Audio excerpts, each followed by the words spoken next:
holes are one of the strangest and most fascinating objects in the universe. They almost appear to defy the laws of physics. They're invisible, scary, but still interesting. Take a look at our galaxy, the Milky Way, around 100,000 light years across. This is our sun. We are here. We're about 26,000 light years from the center. As you can see, the center of the galaxy is brighter than the rest of it. To find out why, let's go there.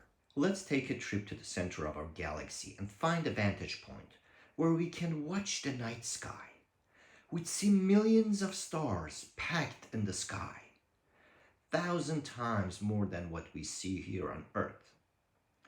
Then, on the horizon, a strange dark sphere rises, an object so dense nothing can escape its gravitational pull, not even light. Welcome to Sagittarius A star, the supermassive black hole at the center of our galaxy. It's about 30 times bigger than our sun, but it's 4 million times more massive. And it's not the only one. We can find them in our neighbor galaxy Andromeda, Messier 21, Messier 33, and all major galaxies throughout the universe. Black holes were first predicted by Albert Einstein in 1916. He showed us how gravity can be imagined as a curvature of space-time and how objects can bend the fabric of space around them. His equations in general theory of relativity revealed that an object massive enough could hide behind an event horizon, a point where gravity is so strong that nothing, not even light, can escape. Black holes were subject of debate for many years. Although very good evidences were provided in the past few decades, but still a few astronomers argued their existence. Since thousands of black holes have been discovered, it would be a great idea if we could take a picture of one. In order to take a picture for an object, the object must be visible. It means it has to either emit light, like the stars, or reflect light. Neither of these cases apply to a black hole. So how can you take a picture of something that by nature evades detection? One solution would be to take a picture from the glowing disk around the black hole, also called the accretion disk.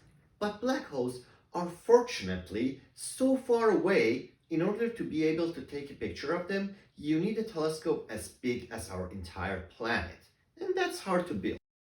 To overcome this problem, scientists created a global network of radio telescopes called the Event Horizon Telescope, or EHT for short. These telescopes were designed to focus on the same object at the same time, simulating a virtual large telescope. And finally, on April 2019, this picture came out. The first actual picture of a black hole. This is the supermassive black hole at the center of Messier 87 galaxy, 53 million light years from us. Now you might ask yourself, where do actually black holes come from? How do they form? What happens if we get too close? Or how do they end? Before we can address any of these questions, first we have to understand how stars work. Stars are a massive collection of mostly hydrogen atoms that form from a dense cloud of gas under their own gravity. As gravity pulls more and more gas inwards, the gas gets hotter and denser until it gets so hot that triggers a nuclear fusion and the star is born. If we could open up a star and look all the way down to its core, we'd see how extreme pressure and temperature fuses hydrogen atoms into helium, releasing a tremendous amount of energy in the form of radiation. This radiation pushes back against gravity, holding the star in balance. As long as there's fusion in the core, the star remains stable. But what happens if the star runs out of fuel and has no hydrogen more to fuse? That's the stage where the star starts fusing helium into heavier elements like carbon. Carbon fuses then into neon, neon into oxygen, oxygen into silicon, and silicon into iron. By the time star reaches iron, it's doomed. Iron is too heavy to be fused, so the star uses more and more energy to fuse it, but iron wins, and fusion stops. When there is no fusion anymore, gravity takes over and the star collapses. The entire mass of the star rushes towards the center with 20% the speed of light, crushing matter into the core.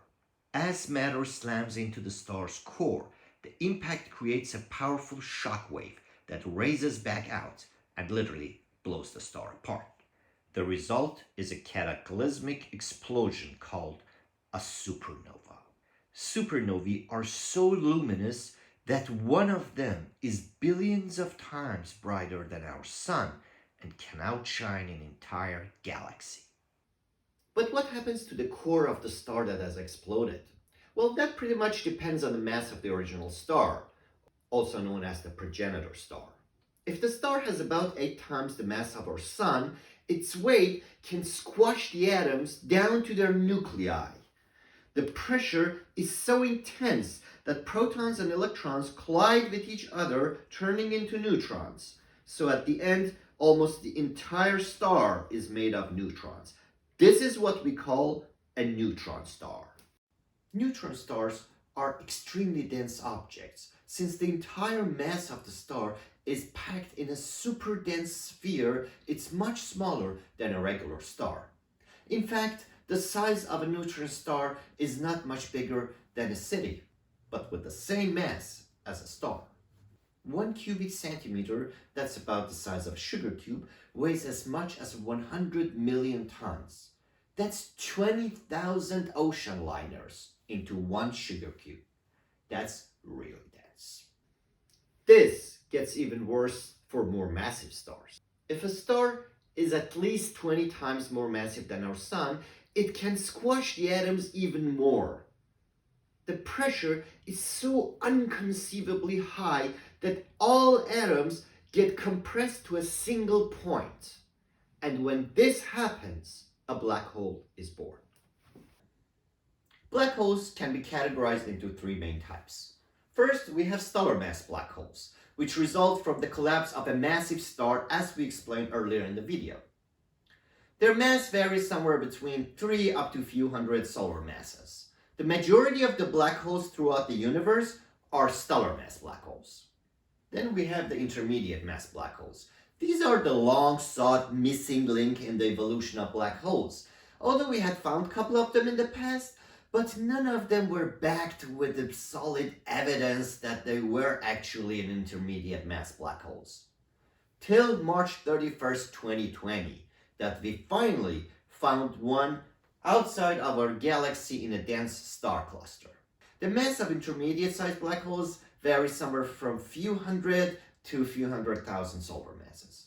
And then we have the supermassive black holes. These giants can be found at the center of all major galaxies. Their mass varies somewhere between few 100,000 up to 50 billion solar masses, which is thought to be the upper limit on how massive a black hole can get. Unlike many people think, black holes are not cosmic vacuum cleaners. Ironically, the chances that you actually fall into a black hole is pretty slim. So they're not cosmic vacuum cleaners. But what actually happens then if matter does not fall into a black hole? Let me show you. As we can see here, the black hole pulls on the gas of a companion star into its accretion disk until the entire star is devoured. Now, what happens after the black hole had a good meal is even more bizarre. As material falls into the accretion disk, it starts to swirl near the speed of light. At that speed, friction generates intensive heat, which creates a strong magnetic field. This rotating magnetic field surrounding the gas can get twisted up, steering gas away from the magnetic poles into the space. These beams of highly energized particles are called quasars. Quasars, or short for quasi-stellar objects, are formed at the center of active galaxies. These compact regions of space where the luminosity is not caused by stars are called active galactic nuclei, or AGN for short. AGN are the most powerful source of electromagnetic radiation in the universe. While AGN have different of class types, but the most powerful one are quasars. Have you ever wondered what would happen if you fell into a black hole? I know it's a one-way ticket, but how would it feel? As you approach the event horizon, the gravity force exerted by the black hole would be much stronger at one end of your body than the other end. If you fell feet first, the gravity at your feet would be much stronger than your head, causing you to be vertically stretched like a spaghetti. Ironically, this process is called spaghettification. But let's suspend these rules and see what else would happen in our strange and odd trip inside a black hole. In the vicinity of a black hole, your experience of time is also different. From the outside viewer who is watching, you seem to slow down as you approach the event horizon, and your spacesuit would appear to get redder, and right before you enter the black hole, you would seem to stop, while from your perspective, everything feels normal. This phenomenon is called gravitational time dilation. General theory of relativity showed us how time runs slower for someone who's closer to a source of gravity than someone who's farther away. On Earth, time runs slower for someone who's on the ground compared to someone who's on the second floor. And yes, your feet are slightly younger than your head. Back in 1974, a theoretical physicist named Stephen Hawking predicted that the mass of a black hole can become energy, which then can be radiated away. Now I know what you're thinking. Nothing escapes a black hole, right? To understand this, first we have to understand quantum fluctuation. In empty space, we see that particles and antiparticles pop up in existence out of nowhere, find and annihilate each other in fraction of a second and turn into energy. These particles are virtual particles, a disturbance in the quantum field. Now this gets tricky when this happens near the event horizon of a black hole. One particle can get pulled in, leaving the other pair free to escape. The particle that was drawn in has negative energy, so the black hole has to compensate for that and loses mass in form of radiation. These radiations are something we can detect and are known as Hawking radiation. This is a very slow process and could take up to a Google year for a supermassive black hole to completely evaporate. Well, that's a very long time, but ultimately, that's the fate of all black holes. So, do you have more questions about black holes? You can put it here in the comments, and I'll catch you on the flip side.